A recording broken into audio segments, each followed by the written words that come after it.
एकीकडे जंगलाचे आच्छादन विस्कळीत होत चालले आहे, त्यामुळे धुवाधार पर्जन्यवृष्टी, ढगफुटीचे संकट येत आहे। तसेच समस्त विश्व आज तापमानवाढीच्या आणि हवामान बदलाच्या संकटात सापडलेले असल्याने आगामी काळात येणाऱ्या मोठ्या संकटातून मानवी समाजाचे जगणे सुसह्य होण्यासाठी वृक्षांची लागवड करणे गरजेचे असल्याचे पर्यावरण अभ्यासकांकडून बोलले जात आहे।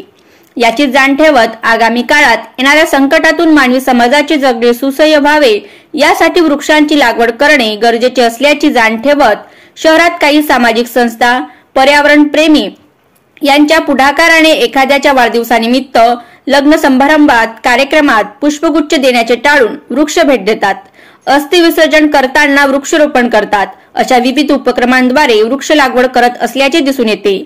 मात्र प्रशासन कुंभकर्णी झोपेत असल्यामुळे शहरात राजकीय पुढारी, प्रशासकीय अधिकारी यांच्या आशीर्वादाने टिंबर माफियाकडून मोठ्या प्रमाणात डेरेदार व वयोवृद्ध वृक्षांची कत्तल सुरू असल्याचे उघडपणे दिसून येत आहे।